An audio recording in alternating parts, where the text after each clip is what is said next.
Things are blowing up in industrial systems here in Germany this year. I had hoped that these things wouldn't happen, that this kind of future wouldn't be one that we are living in, but unfortunately it is. And I hope that we can make that better, partly through the course of this talk, but more, I think, in the future with your help and your work. So I'm sorry to begin this presentation with such a dark thought, but this year's theme is a new dawn, and it's always darkest just before the dawn. So we're going to go through some of that darkness in industrial systems and SCADA systems to get to a better place, right? Now, with that said, no hacker really gets to be where they are without the help of others, right? We stand on the shoulders of giants, and part of the key is not stepping on their toes on the way up. So I would like to say thank you to a bunch of people who are here, and also some people who aren't here, particularly the Oslo hackerspace where I hang out.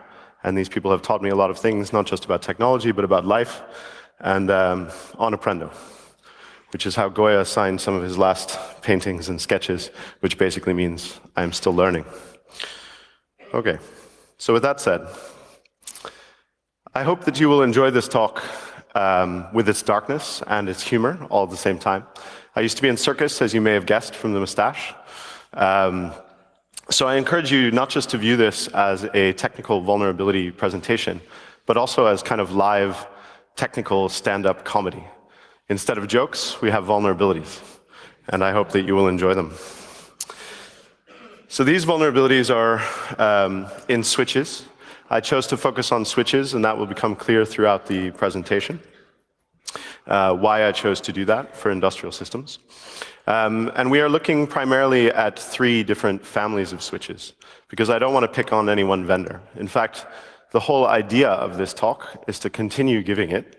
I have 2 other colleagues who couldn't be here with me today who have some vulnerabilities in some other switches, and they look forward to presenting those vulnerabilities as part of this presentation in the future. So every time we give this presentation, we like to give some new vulnerabilities and show that this is systemic and endemic risk. So the 3 switches we'll be looking at today are the Siemens Scalance family, the GE Multilin family, and the Garrettcom Magnum family. These switches are usually not very big. They might be 8 ports, they might be 24 ports, and they're used in a variety of different locations. So this talk is for you if you work in a utility, if you test industrial Ethernet switches, if you manage industrial Ethernet networking, if you're comfortable at a Linux command line and you play with web apps, but you don't know as much about reverse engineering, don't worry, I'm exactly the same. I suck at reverse engineering, but I care about this stuff, and so I'm learning. If you are a developer of firmware, then I think this talk is for you as well. I hope you learned something from it.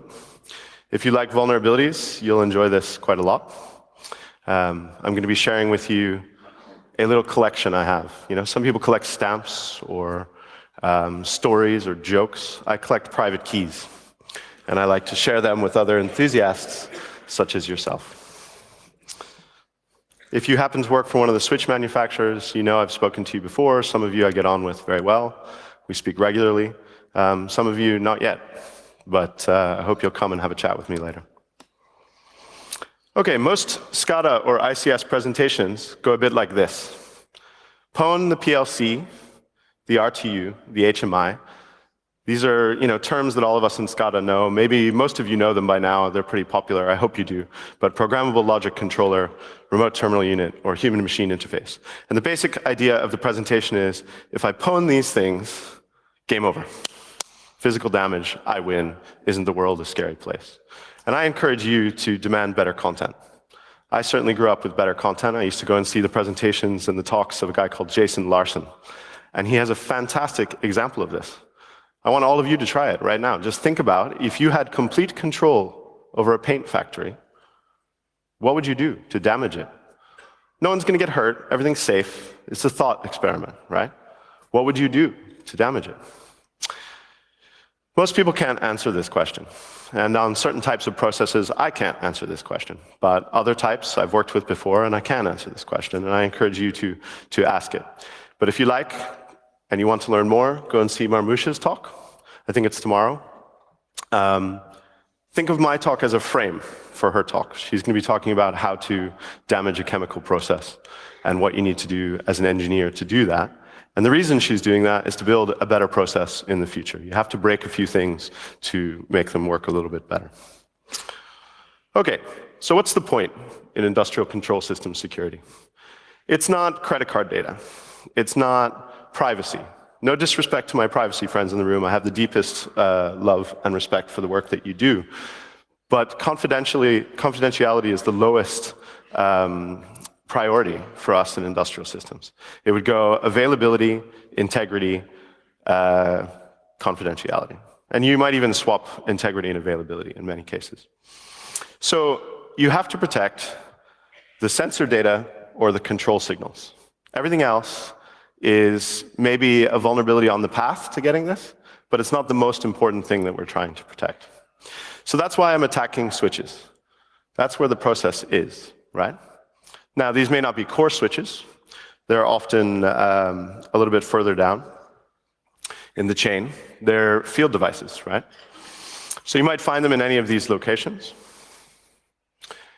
And this last example is not necessarily important because oil and gas is important, but it's important because it gives you the general format of all industrial systems. You have sensor network, and sensor data is traveling back and forth, and you have control signal data. That's it, basically. You might have different control signals on different protocols, and you might have different sensors on different protocols giving you different values like pressure or heat or whatever, but most processes follow basically this format. Okay, I don't do SCADA 101. There are other people who do this. I'm trying to do a little bit to set the reference for this talk, but usually I avoid it. So basically, there's not much authentication or integrity in industrial systems protocols. There's not much cryptography. You would expect there to be, maybe. I'm continually surprised that I don't find any, and when I do find it, it's badly implemented and barely works. So once you have compromised a switch or another part of the network, you can perform man-in-the-middle attacks on the process, or you can create malicious firmwares on these different switches. And that's what I'm trying to prevent. I'm trying to find some of the different methods that people can use to produce these firmwares, and then get the vendors to fix them, right? Okay. These are some of the protocols. If you are new to this space, if you want to do some more work in this area, but you don't know what to work on, take a picture of this slide or go and find it later, and choose one of these protocols and go and work on it. We need people to go to these different organizations. Some of them are proprietary, some of them are open, and complain that there is not enough cryptography going on in this space. And yes, you can use VPNs, but believe me, I often don't find them.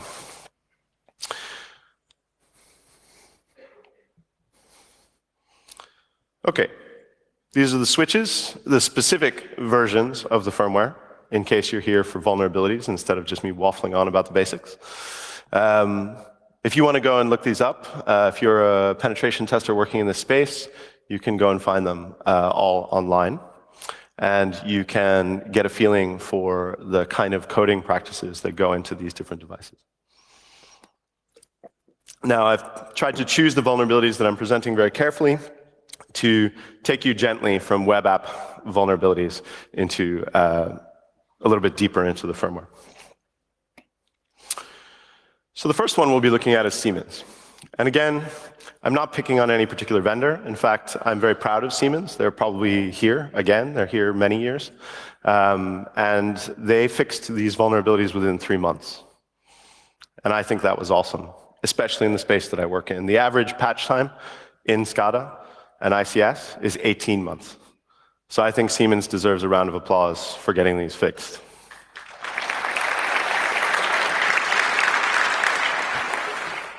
So, without further ado, let's have some fun, right?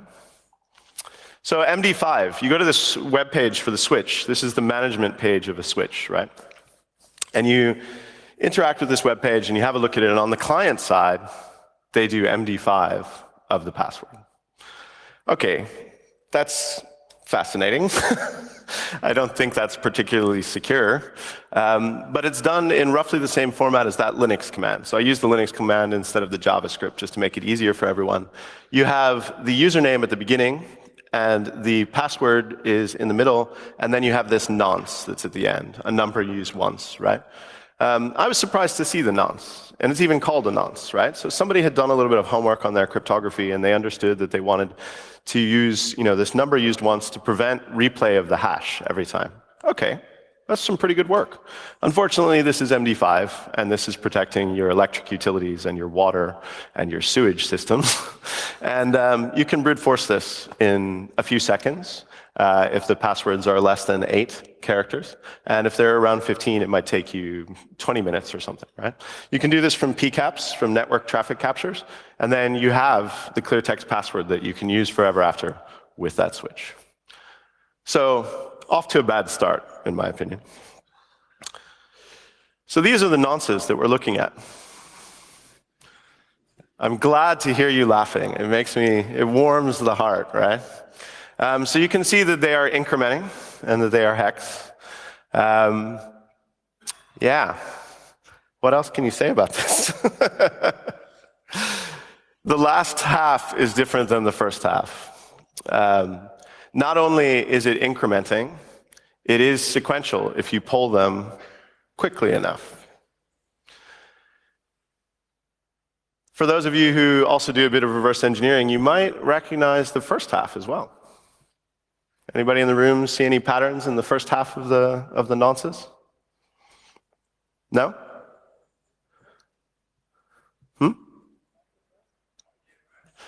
Very good. IP address. MAC address would have been a good guess as well.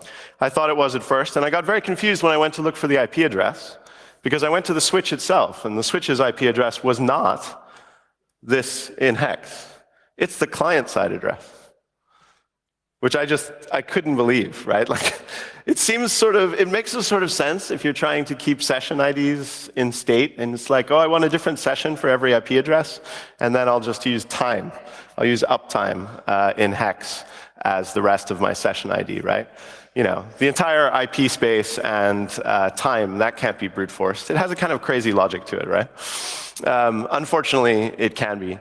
And you can get the uptime from the device using SNMP. And of course, if you don't want to use SNMP, you can get old school and use the TCP sequence ID numbers.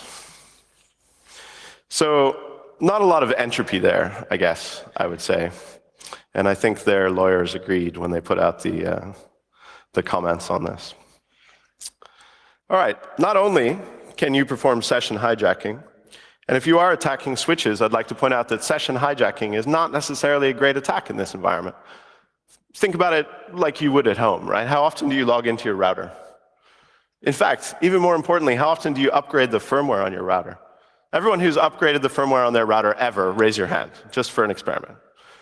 Thank goodness, right?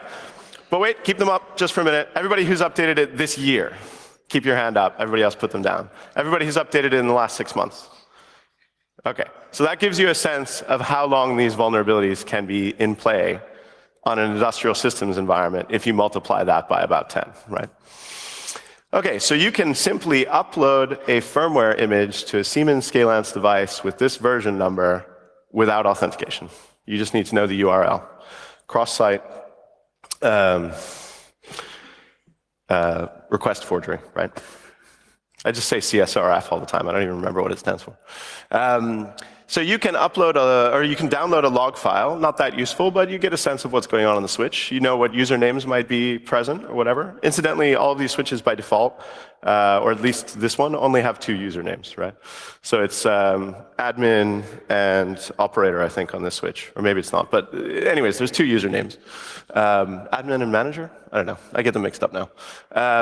But the configuration includes password hashes. I'm actually not even entirely convinced they're hashes, because when you increase the length of your password, it increases. But I'll leave that for future researchers to examine. You can download the firmware image from the device, which is nice. So you just make a request. You just post an HTTP request to this device, and it gives you the firmware that it is running back. That's not that big a deal, right? Because you're just viewing data on the switch. But you can upload firmware and configuration to this device, which is an authentication bypass in and of itself. But it's also interesting because I can take a configuration file from one of the devices that I have at home with a known password. I can upload a new configuration file with the password that I know. I can use the device to do whatever I want to do. And later, I can re-upload the old configuration file that I got from the device so no one ever even realizes what's been changed, right? So I think that's a disappointing state of affairs. And I wrote a script to do this so that you wouldn't have to when you are doing penetration tests of these devices. And I gave you a little ASCII menu because sometimes I get bored, you know. Cambridge is a small town. There's not much to do in the evenings. So feel free to go and examine my GitHub repository where I put up some of this stuff. I'm Black Swan Burst on GitHub and on Twitter. So, like I say, Siemens are some of my favorite people, so I'm going to finish up with them. This is old day, if you like, all that you have just seen. But I want you to keep in mind that these vulnerabilities will still be present in the wild for another 2 or 3 years, and I encourage you to go and have a look at your systems if you have any of these devices, and check them out and upgrade the firmware. I also hope this encourages you that if you haven't done much in industrial systems and SCADA, you don't have to be intimidated by all of the engineering and the terminology and the verbiage.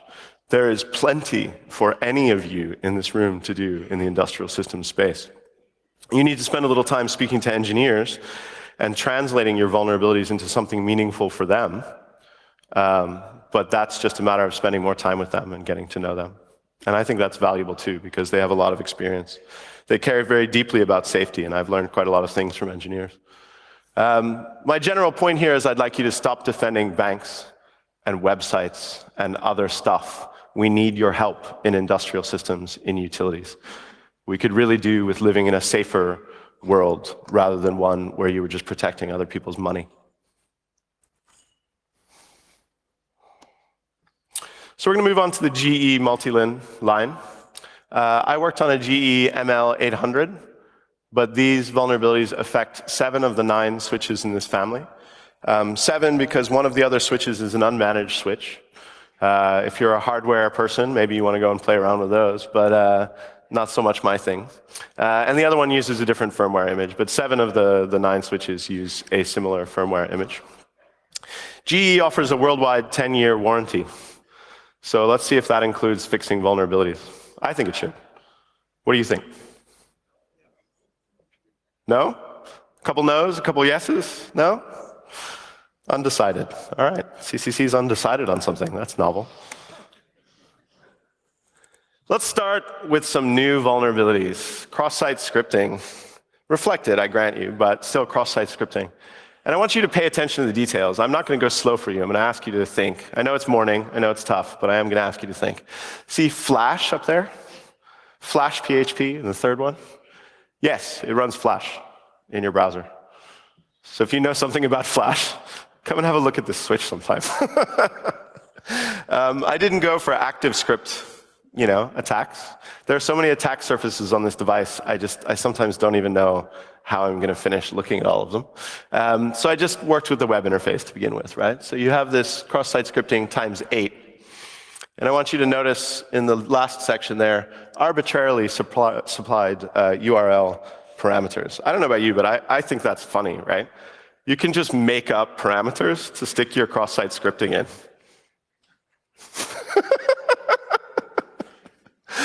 It's unbelievable, right? Yeah. Anyways, what does that look like? It looks like that. They have an error data page. And okay, maybe I'm using a browser that they don't approve or something, but it deserves looking at. And you can do quite a lot of things with JavaScript on the client side these days. Disturbing. Anyways, I'm not a big fan of XSS, so I'm gonna move on to things that I think are worth my time. So if you fetch the initial web page of this switch, before you've even logged in, you get this config. So this is pre-authentication, no authentication, right? Now keep in mind that these switches are designed for process data, right? It's not carrying traffic to images of cats. It's supposed to be for engineering. So what happens if I add a no cache parameter and I make it, say, 500,000 digits long? I should just be able to crash the web server, right? Maybe. But you would not expect it to reboot the switch.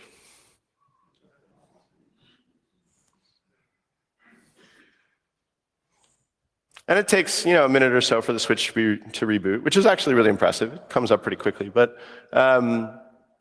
obviously you can repeat this.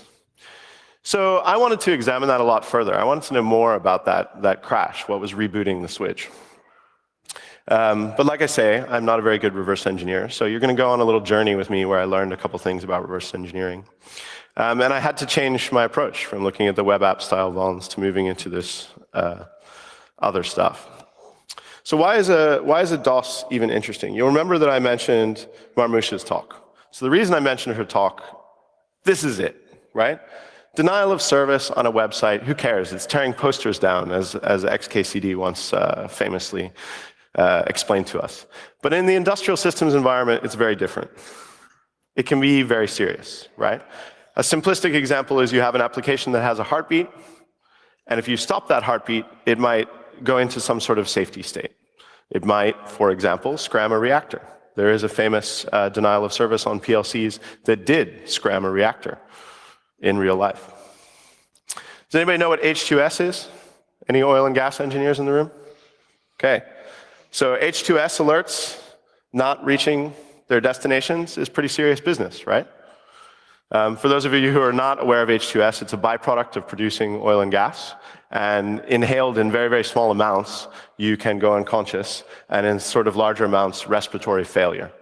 So if you take safety seriously, if you ever work on these rigs in these environments, you learn to care about the windsock, right? One of these alerts goes out, an alarm goes off. There are many different alarms. You have to memorize how they all sound on a rig, and then react to them. And when you hear the H2S alert, you look up at the windsock to keep an eye on where the wind is and try and avoid being downwind of wherever the leak is.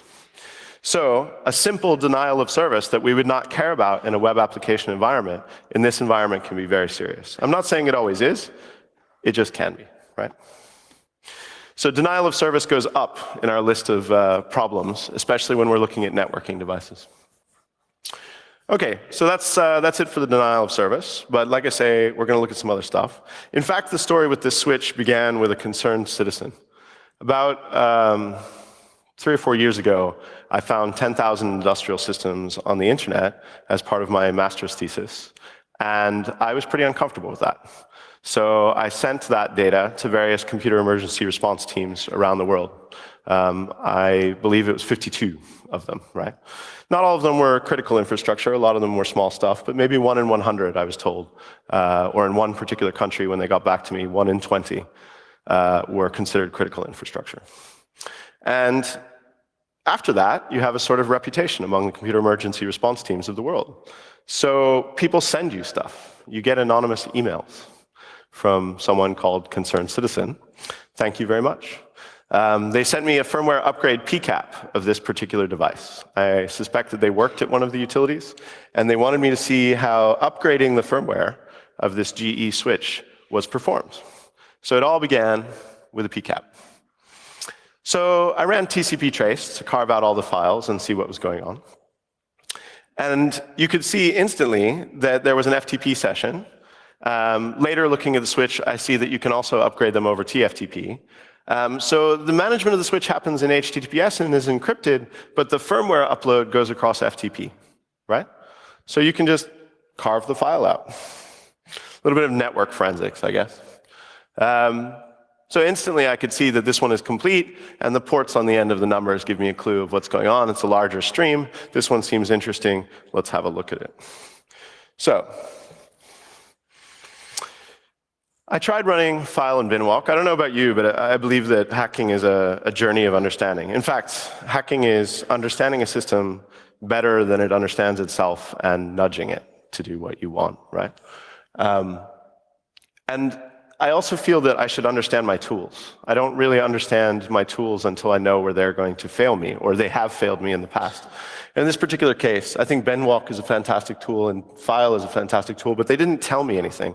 And that was a journey of discovery for me. So that was nice. It was like, okay, binwalk doesn't always give me everything. I think I was running an older version and I think it would handle it now. But the point is, after binwalk didn't give me anything, just resort to the old school stuff, right? Go strings. And I found these deflate and inflate copyright strings. And I could tell that a certain portion of the file was compressed. So this is just from the PCAP. Remember this whole story. So I tried to deflate the whole thing. That didn't work. Again, I just did something simple, right? Get a Python script that checks every byte to see which parts of the file don't produce zlib errors when you try and decompress them. And you figure out what sectors of this file are compressed. So you go to your friend DD, and you carve out this section of the file, right? So we have this larger firmware image with this little compressed section, and we have now cut this little compressed section out. I suppose I could have loaded this up into Python and used zlib to decompress it, but at the time I was still trying to use command line tools, and someone said, oh, just concatenate the gzip bytes on it. You know, gzip inherits from inflate and deflate. So if you just concatenate the bytes, it should still handle it. So I did that, and I got a decompressed binary. You know, when you ran strings on that, it started to make a lot more sense, and you could find opcodes in it where previously it didn't make any sense at all. So once you've got an image like that, what do? Well, if you're me, you just grep for bugs. I think I learned that from Ilya, if he's here in the room. Thank you, Ilya. You know, thank you very much. Ilya said, I asked him like a year or two ago, how do you find so many bugs? And he said, oh, I grep for them. I use find. And so I started thinking about firmware images, and like if I was going to grep for a bug in a firmware image, what would it be? And my answer is hard-coded credentials and default keys, because you find them every single time. So I have this command aliased on my machine, and I just grep for it, and I find private keys. And this is how you too can end up with a private key collection. So there you go.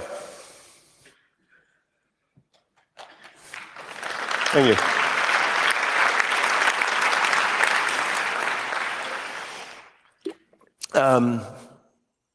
Yeah, they're hard-coded keys, but what are they for? It doesn't stop there. You know you've got the keys, but what do they do, right? That was the next step of the journey for me. Two of them. You can see one's encrypted with a password. We'll come back to that one later. Let's start with the one on the left. If you load this key up into Wireshark, and you use it to decrypt the SSL, you have a self-decrypting PCAP. Remember at the beginning, it was using HTTPS to manage the device and upload this firmware image. So if you happen to have this firmware image, you can decrypt all the traffic. No forward secrecy, right? Now, you don't have to be lucky and have concerned citizens send you an email. You can download this image from the GE website. And you can carve the keys out of the image in the same way that I did and decrypt the SSL traffic of any PCAP that is sent to you. Now, the passwords underneath that are in clear text. You can see them highlighted down here. Password manager and user manager.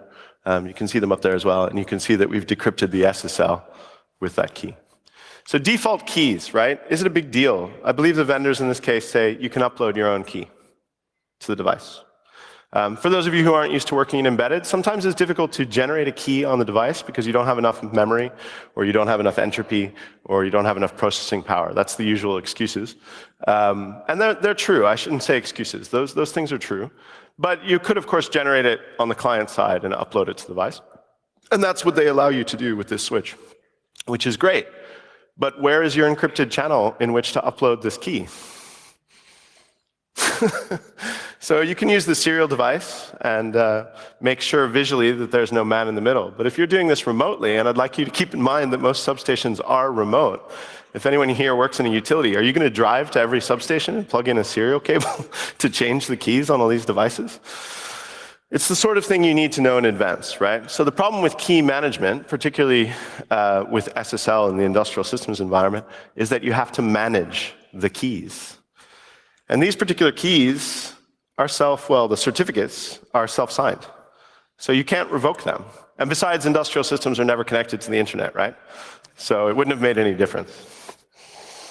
So these are the kind of problems we're dealing with in this space, and that's why I'm trying to encourage you, whether you do crypto or privacy or whatever, spend a little time in the embedded space, just for a bit. There's plenty of easy work. Okay, so what about the second key? It requires a password. I didn't feel like brute forcing it. Maybe you do, I don't know. I tried all the strings in the image, a classic technique, right? Just in case someone had hard-coded the password. I mean, the hard-coded credentials were there, but not the hard-coded password. So I guess I got to start reversing. And as I previously said, I suck at reversing. That's why I come to CCC, so I can learn, right? But I did find this PowerPC ROM image. And I think it's running ECOS and Red Boot. And I haven't even gotten down to doing hardware stuff, taking it apart, having a look at it. But I probably will in the future. So there's the image. I'm slowly starting to learn my way around and figure out what's going on. So I had a look at the image, and I figured out that this key is used for SSH, right? Like, well, it would be the other encrypted thing. But I couldn't enable SSH on the device. I try and enable SSH on the device. And I'm logged in as manager, by the way, which is the highest level user on this particular device. And I put in the passwords that I know, and a bunch of other passwords, and they don't work. Like I said, I tried all the strings in the image. So apparently, to enable SSH, I need a password for something. Now, maybe I'm just misunderstanding, or I'm not so clear on what's going on, but I don't know about you, I kind of feel like if I buy a device that's supposed to be used for a safety critical process, I should be allowed to use SSH without having to call up the vendor and get some special magic password. So, considering I don't like that approach, what if I patch my own key into the image, right? I don't know the password of their key, but I know the password of a key I can generate. So I just need to make sure it's roughly the right size and try and patch it in. Then I've got some problems with compression, because I got to reverse the whole process that I just described to you, patch it into the larger binary. Will there be any CRCs or firmware signing? I don't know, right?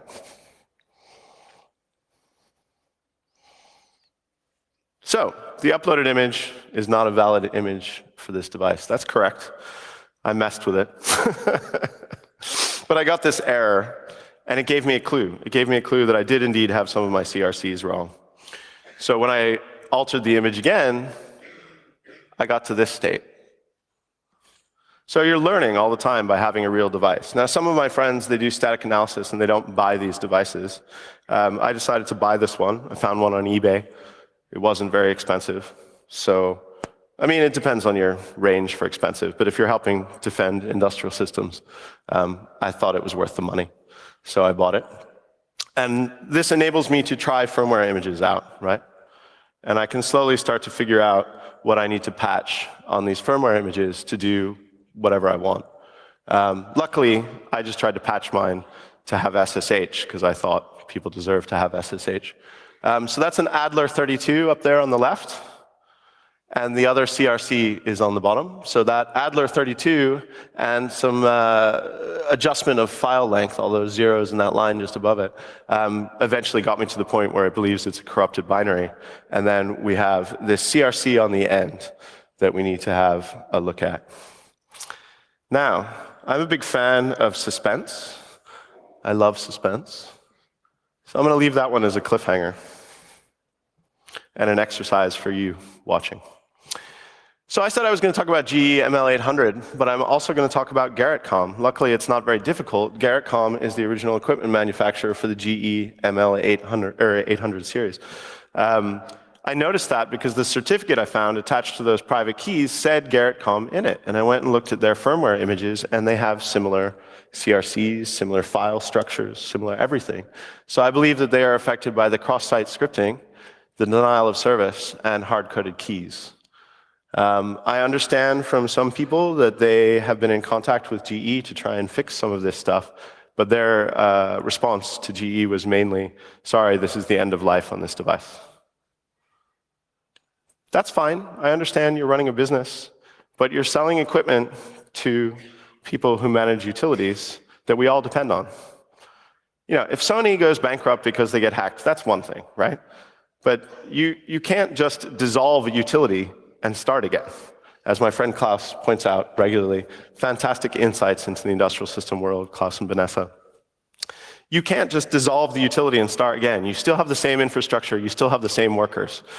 It doesn't work that way. You can't bail out utilities that we depend on. So, sorry, end of life. I don't even understand why people buy these devices and this code without code escrow. You know, when you buy the code, make sure you have the code in perpetuity for these systems so that you can fix them when something like this or something worse happens. If I'm your worst nightmare, you have real problems because there are very dark people in the world actually damaging furnaces in Germany. So if me disclosing keys on stage is scary for you, you need to get a grip. So Garrettcom, here's your key too.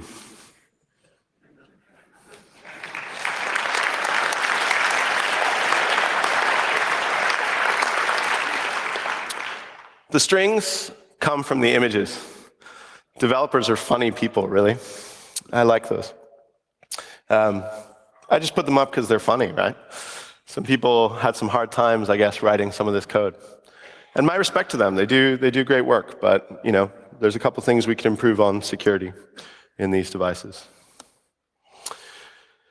So I once had the opportunity to stand in front of 6 different vendors at the same time, their computer emergency response teams at a conference, and I said to them, will any of you commit to an average patch time for vulnerabilities of 3 months? An average patch time, because it might take 8 months, as it so far has taken in the case of GE and Garrettcom, to work on these issues. It might take a long time in some cases, but as an average patch time, I think 3 months for things that we all depend on is reasonable. So I asked these 6 different teams in the same room if any of them would commit to this. And I heard silence for 30 seconds. So my friend decided to call this the silence of the vendors, right? I think that sums it up. I'd like to see better patch times. I'd like to see computer emergency response teams in each of these vendors, and I'd like to see someone responsible for security in each of these different utilities. I can dream, right? I think that key management, the current practice in industrial systems is to take some insecure protocol and wrap it in SSL or TLS, which is why we need the help of you privacy people, because TLS and SSL are not the be-all and end-all. They often sort of go the wrong way, right? For example, you can use TLS to do integrity without encryption. So you can verify that every message has reached its destination intact, but it is not encrypted. And this means that you can still do intrusion detection analysis of the packets, right? That's really good. But nobody uses that in SSL in other ways, right? I'm a big fan of Shodan. I use Shodan for a variety of different things, usually to get a sense of the internet as a whole, right? Let me back up a little bit. When I was at Cambridge, I went to Darwin College. And because you're at Darwin College, you read up a bit on Darwin and you think about how Darwin thought. And I think the internet is kind of like that. You know, when it was built by the IETF and various people who did fantastic work, they imagined it one way. And then we inherited it, and it grew, and it became an ecosystem, and stuff happens out there that you wouldn't expect. And so that's why I like Shodan. It's kind of like being a natural scientist. What's a survey of the world? What kind of machines are out there? What versions are they running? When do people update their SSL or their certificates? Do they do it before or after the certificate is invalid? Do they always upgrade the algorithm? Do they increase the key size? You know, how do things change, right? You need to sort of study it as a whole. And that's my point when it comes to just taking SSL and slapping it over a protocol. It's not quite that simple. So again, we need your help. Where can we go with these attacks? And you remember at the beginning, I pointed out the underpants gnome. The emperor wears no clothes. Altering switch configurations is a big deal because you can exfiltrate process data. That gives you a map of the process because industrial systems are bespoke. Each one of them is different. It does run different traffic. And we are lucky to work on security in this space because our users are numerate and literate, and they care about safety. They don't always understand security, but they do care about safety. So if you can make it a safety concern, they care. There are also engineers at many of these utilities who look at the network 24/7. Not all of them, but some of them. Can you imagine a home network or something else with that kind of user base? We're lucky. We should be taking advantage of that user base. So getting back to the points, denial of service attacks to disrupt a process. Go and see Marmoush's talk. This will all make a lot more sense when you go and see her talk. Basically, any man-in-the-middle attack can disrupt, alter, or drop traffic at this point if you can affect the switches in the substation. And exfiltrating the data gives you a map of the process, which leads towards further potential damage for the utilities.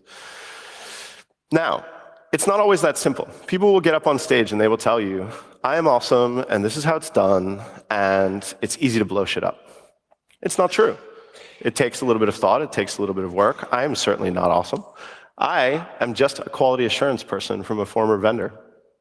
I just decided to get into security and keep going with it, right? So you can't always perform these man-in-the-middle attacks. People will say you can, but the reason you can is real-time system constraints. Some systems will stop receiving traffic 5 milliseconds or microseconds later and ignore anything. If a value doesn't arrive in this time, it doesn't care. So the idea that you can route the traffic out to some other country and then back in and disrupt the process is bollocks. Sometimes you have to alter the firmware to achieve that. Now, it depends on the process, but I'm just trying to give you a sense of how performing actual attacks give you a sense of what the limits are, what the logistical burdens are for the attacker. And that's important stuff for us to know. All right, a little bit of an overview. Drunk session IDs, brute forcing MD5 plus nonce, cross-site request forgery for firmware upload of all things, reflected cross-site scripting, eight cases of it, pre-authentication denial of service, hard-coded keys ×2 in a firmware image, SSL without forward secrecy, self-signed certificates, so there's no revoking, there's no managing of the keys on these devices, right? Not to mention utility workers are busy already. They may not have time to manage all of these devices. We might need to rethink that approach, right? Clear text passwords under SSL, because, well, no one can break SSL unless you hard-code the key in the firmware that's downloadable from the internet. Enable SSH with a password, and 3/4 of a year waiting for fixes for some of this stuff. I'm not happy with that. I think that we could live in a much better, much safer world, and to do so, we need to talk very seriously about some of these issues. Don't take my opinion for it. Listen to some other people. The best thing about doing industrial systems work is the diversity of approach. I love that there are so many other people doing SCADA and ICS, and I love that they're going different directions. So, in the future, I plan to be on another stage with some friends and show you some more. Thank you for listening, Mustache fans. And as a parting thought, more tax money is spent on surveillance than on defending common utilities.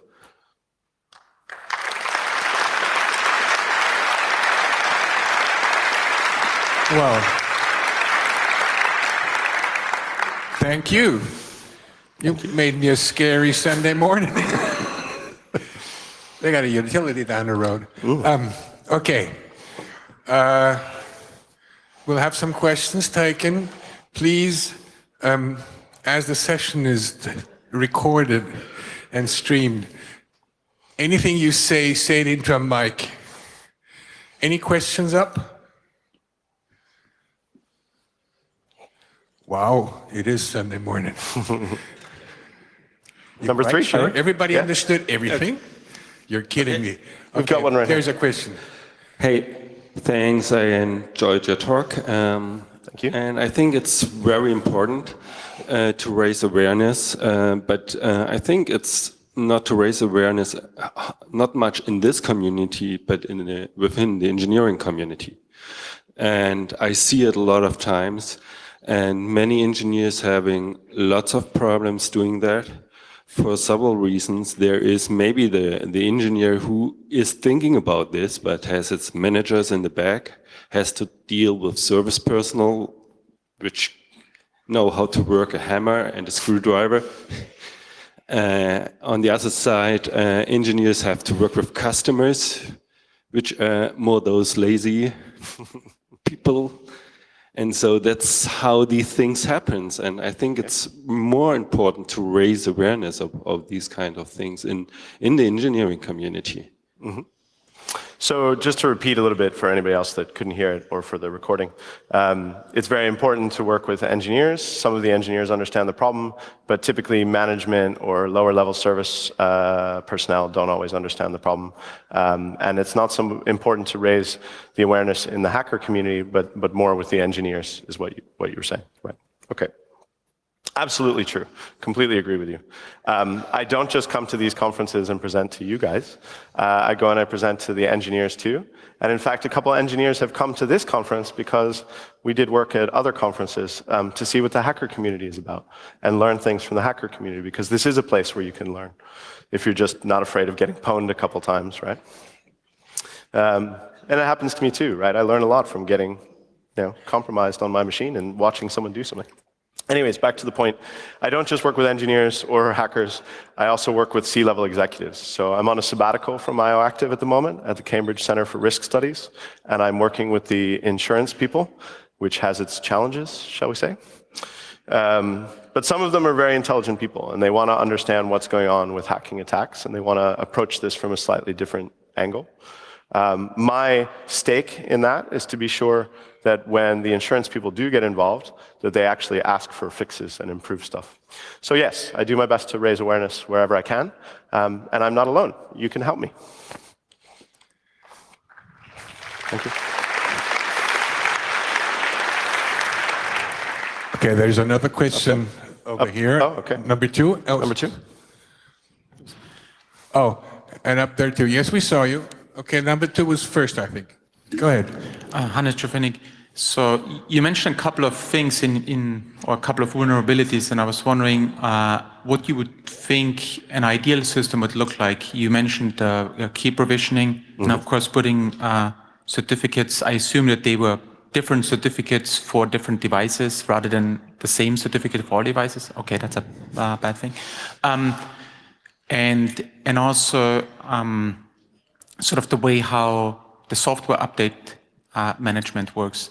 So how would you, if you could give them some advice how to design the system, how would you do it? Okay, so first of all, I wouldn't hard code the keys as you discussed to be in every device the same. It's one thing to put in your documentation, hey, you should update the keys. But I mean, if I can patch a binary file with a key, then there's no reason you couldn't do that on the website where you download the firmware image, right? Just as an example, as a thought experiment. So to make that clear, the upgrade path for these devices is download the firmware image from the website to some machine, and then carry it, because all these systems are air-gapped, to some other location, and then upload it onto the switch, right?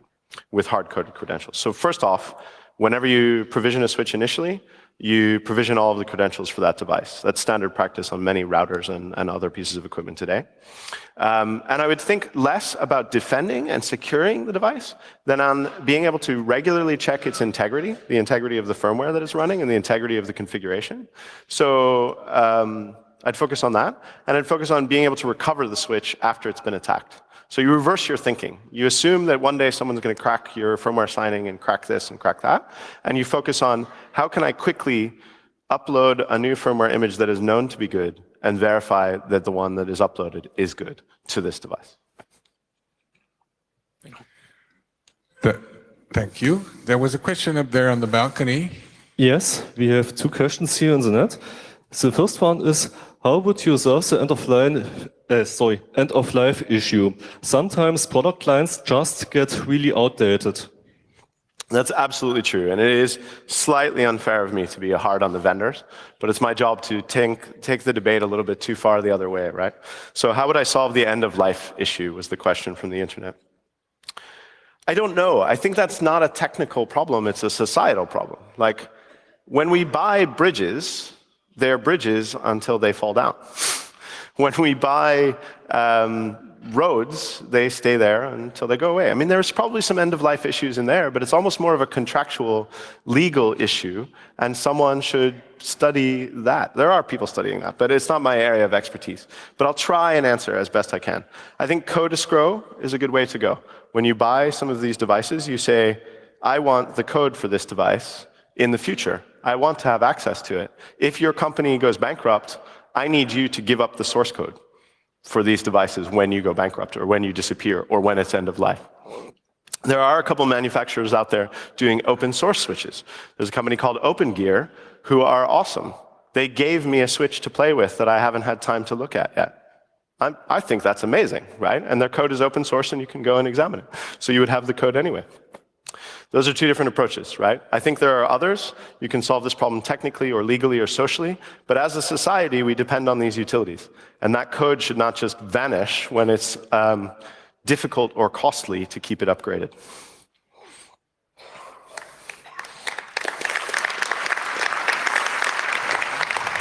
There was a second question from the internet. Yes. Okay. Yeah. The second one is, what should a non-technical person in respect of the computing side non-technical person that manage a small town utility do as best practice? I think the first and most important thing is to look for attacks. I'm sorry, I should probably repeat that question just to be sure. What should someone in a small town who manages a utility do to defend themselves and protect themselves? So the first thing is look for attacks. Even if you spend a few hours a week looking for something, you script something up, or you hire some college kid to come in and script something and look for things on your network and ask questions. And yes, they're going to be a pain in the ass and it's going to be difficult, but you're going to learn things about your network and you might detect some attacks. So the first problem in utilities is no one is responsible for security. It's not my job, is kind of the mantra. So for a small utility, find someone whose job it is. If you're a very small utility, there's probably some other small utilities near you, and you can hire a resource together to come and visit your different utilities and help you out. The second one is watch your relationship with your vendor. When you purchase this equipment, you spend a lot of money on it. Spend a little bit of time doing penetration tests. Yes, I like it when you hire me, but you don't have to hire me. There are plenty of other people you can hire who will have a look at the device and find the simple vulnerabilities. So when you purchase something, make sure you test it for security purposes. And that's very important because you can even put into your contract, if you fail these security tests, we will pay you less money. And the vendors are not going to react to security until you do that. So that's the second answer. And I wish I had a third to make it very neat, but I don't. Okay, there was one more question at mic 4, I think. Yes, hi. Thank you for your talk. Talking to the mic, please. Thank you for your talk. Thank you. Hi. I'm kind of a newbie to the C3 community, and I'm not sure about the question I want to ask you. Probably many people understand in this room, but I don't. And therefore, I would like to ask you, what exactly do you mean by arbitrary firmware? No problem. So the question was, what do you mean by arbitrary firmware?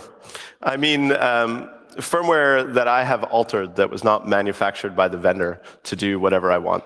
How do you trust that this switch sends all the packets that it should send? What if it, my handle is BSB, right? What if it drops every packet that has BSB in the packet, right?